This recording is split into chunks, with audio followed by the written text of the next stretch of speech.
Alright everyone, welcome back to the channel. Today we're going to talk some boxing news.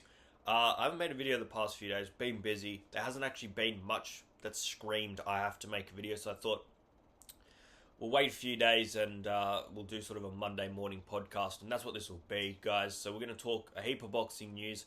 We're going to start with Chris Billam Smith, because Chris Billam Smith and Roman Fress, they're set to compete for the WBO Interim Cruiserweight Championship. That WBO belt, as you know, Chris Billam Smith held for 3 or 4 fights before losing it to Zerto at the back end of last year. They're going to compete for that WBO interim belt. This is set to go to purse bids on the 8th of October. I think Chris Billam Smith is exceptional, and in Cruiserweight there's not a whole lot of depth, and outside the champions there's not really any names that scream, wow, that guy's exceptional, but Chris Billam Smith is definitely one. He's had one fight since losing that championship, beating Brandon Glanton earlier this year in April. It wasn't an outstanding performance, but he beat him comfortably, unanimously. Chris Billam Smith, like I said, the former WBO champion, he's coming up against Roman Fress. Now, I'm not too sort of clued in on Roman Fress. I sort of just know bits about him. Now, Roman Fress, 31 years old, German, 23 wins, 13 knockouts, 1 loss. But for me, he's someone that has competed most of his fights within Germany against opponents that I wouldn't really rate too highly. I mean, you look at some of the records and you're looking at, yeah, they might have 9 or 10 or 11 wins, but then they have 3 or 4 or 5 losses, and it sort of comes at, well, that's not really the level that you're going to be competing against the former champion in Chris Billam Smith. Now, Roman Fress has been the IBF, WBO, and WBC International and Intercontinental Cruiserweight champions, respectively, but he's ranked number 2 by the WBO, and I'm not really that invested in him. I don't think he's going to do much at all against Chris Billam Smith. I think Chris Billam Smith should be able to handle it quite comfortably. The main reason I want to talk about this fight is actually because I think it's going to have some implications on the path of Jai Opetaia. Now, Chris Billam Smith, he might get the WBO Interim Cruiserweight Championship. Should. Look, I'm going to jump the gun. He's going to get the belt.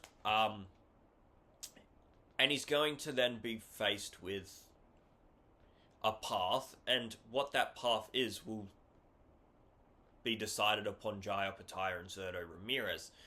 Now, realistically, I expect Turki Al-Sheikh to, when Zerto Ramirez is fit, throw a whole lot of money at them to get that fight going. As long as the WBO doesn't then make Chris Billam Smith the mandatory challenger to Zerto Ramirez. Now, what I would like to see is Jai Opetaia is set to fight in December on the Gold Coast against Sin Cara. I expect Jai Opetaia to get through that quite comfortably, like he did with Claudio Sequillo, like he did with Niakar. I expect it to be quite rudimentary for Jai Opetaia, because I think he's exceptional, and I think he's going to be in there to get him out of there as quickly as possible. So I expect Jai Opetaia to get a quick win up at the Gold Coast. And then we're looking at Chris Billam Smith. They're going to fight, who knows, maybe November, maybe December. Zerto Ramirez is out indefinitely until he recovers fully from his injury. What I would like to see is, providing Chris Billam Smith wins his fight relatively comfortably and Jai Opetaia does the same, is Jai Opetaia versus Chris Billam Smith for that WBO interim belt and Jai Opetaia's ring and IBF belts, and the winner gets Zerto Ramirez. That way you have Jai Opetaia, the WBO interim champion, or Chris Billam Smith with all those belts. Now, I have seen Jai Opetaia, he spoke about wanting to fight Chris Billam Smith before the Sin Cara fight got announced. He's saying that he wanted to fight, I think he was talking to Simon Jordan, and he was saying that he wants to fight Chris Billam Smith. Chris Billam Smith wasn't too keen unless he was going to get $1 million or something.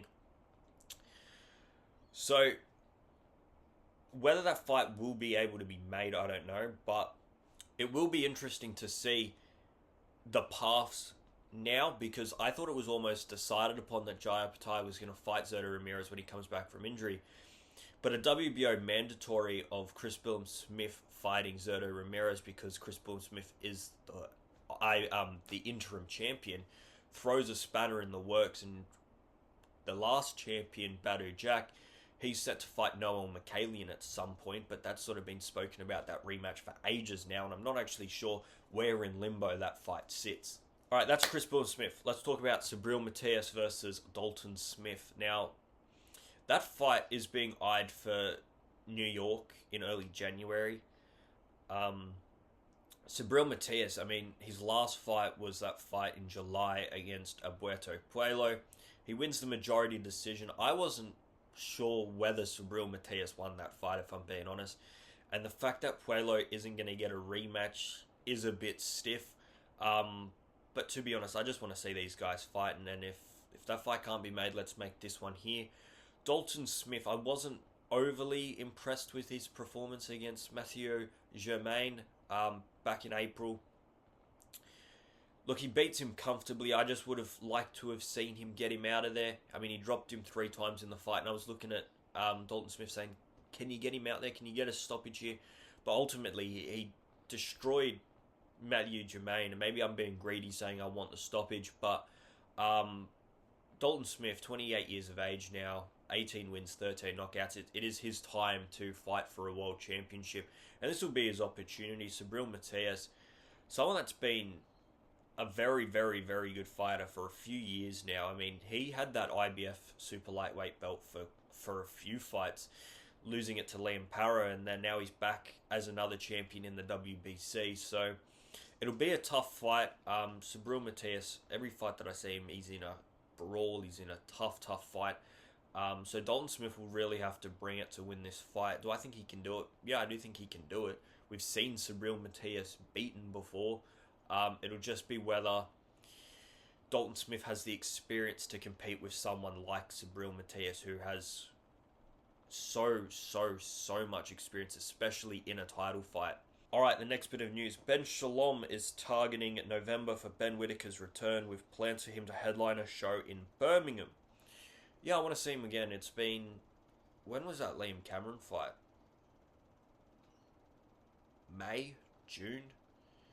It's been a while, man. It's been a while. I think he's exceptional, and especially the fact that he got Liam Cameron out of there so quickly. I expect a quick turnaround from someone like Ben Whittaker that should really be starting now to push for a world title shot.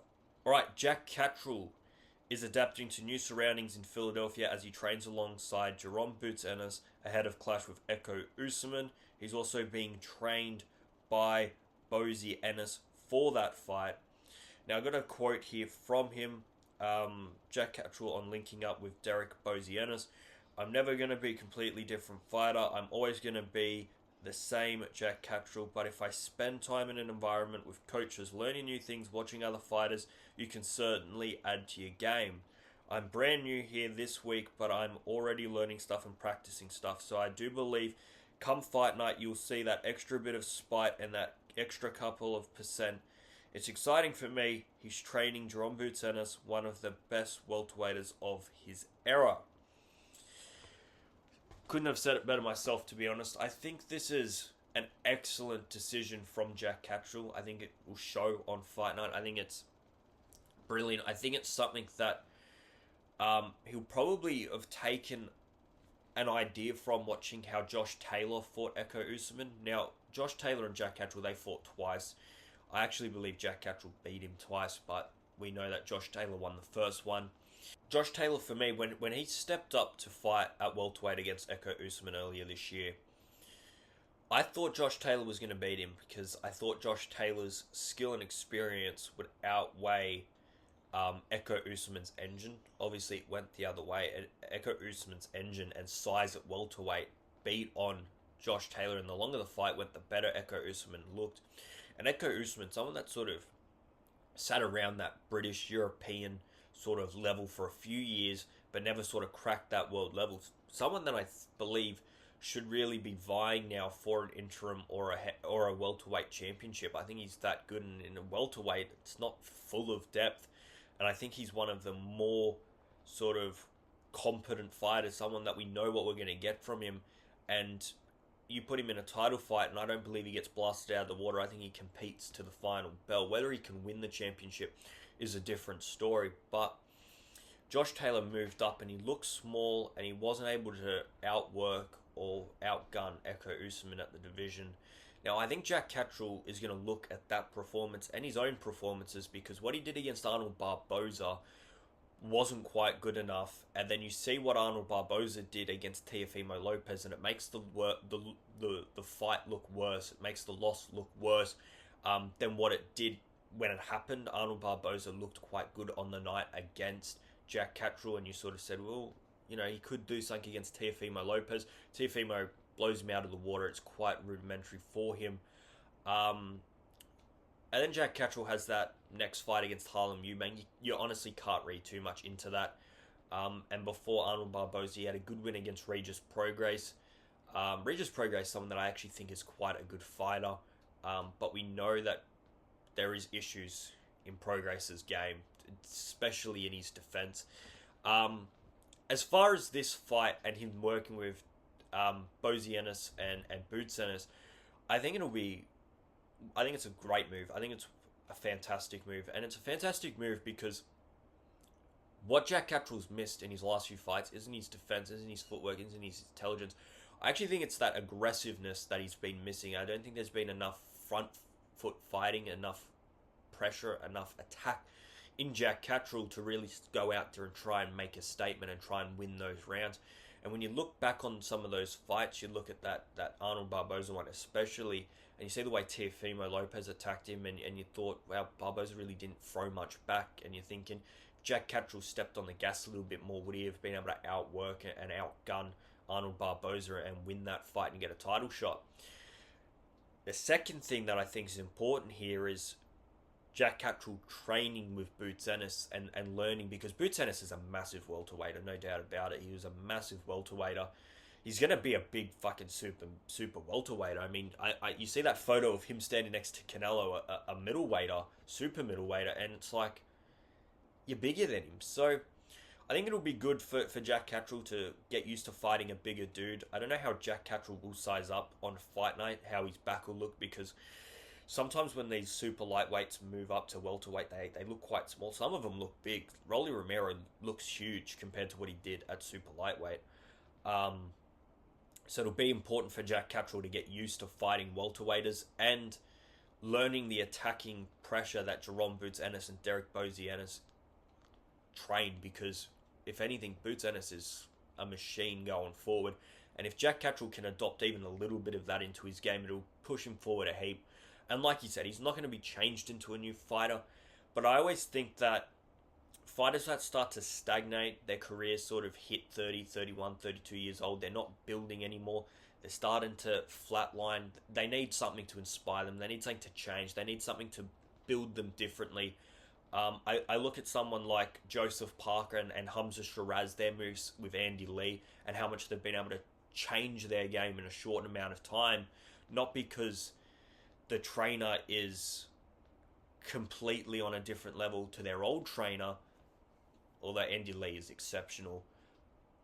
It's more the fact that your old trainer that you've been with since you're 10 or 11 years old has taught you everything they know, and their trainer's not going to learn something new to teach you. Branch out and look what other trainers are out there and learn something new. Learn a different way of fighting, and you can put those two styles together. You can draw things from his one and draw things from his one and build yourself defensively and attackively. You might not have great footwork. Go and find a fighter that's got great footwork and train under them. And I think that's what Jack Catterall's doing here. He's looked at his game, he's looked at what his problems are, and says, who can I think of that's around my weight that's done exceptional things that I can learn from? And he's targeted Boots Ennis, and he says, that's the guy. And I think it's a great move, to be honest. So I think Jack Catterall will take a lot from this fight.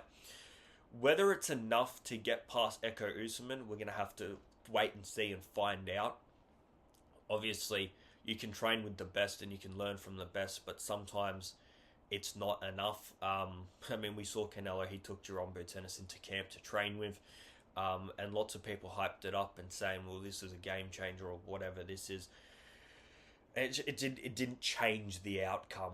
Sometimes when the fighter gets to this age, Jack Catterall, 32, 33 years of age, sometimes their mindset is so set on what they've been doing for the past 15 years that no matter how much training, their muscle memory, their idea, their intelligence just always reverts back to that old system. So we'll have to wait and see on Jack Catterall and how this affects his performance coming up. All right, the last few bits of news that I want to talk about. We had Gervonta Davis talking about his retirement. Look, I've got an easy fucking solution to this, and it is a really easy solution. And this is the solution. All right, the WBA just say, if you're retiring, give us your belt. There we go. If you're retiring, give us your belt. Isaac Cruz and Lamont Roach, when they face in December, they'll fight for it. That is the solution to this problem. As far as do I believe Gervonta Davis is retiring after Jake Paul? No, I don't think he's retiring after Jake Paul. I think this is more of a case of he's sick and tired of hearing people tell him what to do, or call him this, or say this, or tell him he's a duck, or he's got to face this guy, or got to do this guy.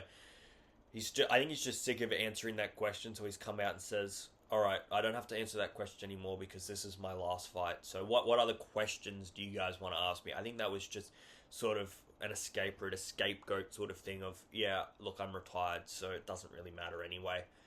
I don't think he is retired. I definitely think we'll see him after Jake Paul. As far as the news headlines and everything else, I do think the WBA, I'm starting to get the shits with them a little bit. I think they need to step in and really make a ruling on this. You've got to give Gervonta Davis the mandatory of the winner of Lamont Roach versus Isaac Cruz. I think you got to give that a mandatory. You got to say, no matter what, your next fight will be against these two guys. And if he declines that offer from the WBA, you say, well, then you've not holding the belt properly. We're going to take it off you, and Isaac Cruz and Lamont Roach will fight for it in December or November, whenever they're fighting. I think that's the solution here. You can't have fighters running the belts. You just can't have it. Lots of people have given Canelo a very hard time about the way in which he's been able to take control of the belts and avoid mandatories and everything else. And then we see other times where Alexander Usyk's being investigated for how he's handling the belts because he's dancing when he's injured. So a lot of double standards there. For me, I think it's quite simple. You make this a mandatory thing. You say, Gervonta Davis, you will be facing this guy next. To be honest, that should have already been done. It should have been mandated. I know there was a few contractual issues with Lamont Roach and Gervonta Davis. Apparently, the official contracts that are signed with rematches and everything else weren't signed by Gervonta Davis. So I don't know what bullshit's going on there. I'm pretty sure if there's a contract for a fight, the fighter has to fucking sign it. I don't know what crap's going on there. Alright guys, leave all your thoughts about everything we talked about today. Please do subscribe. We are trying to get to 200 subscribers. Long video today. Like I said, it was a bit of a podcasty sort of thing. We'll try and be back to shorter content during the week. Hopefully some more news comes out. And we'll be previewing the weekend's boxing action later in the week. Alright guys, see ya.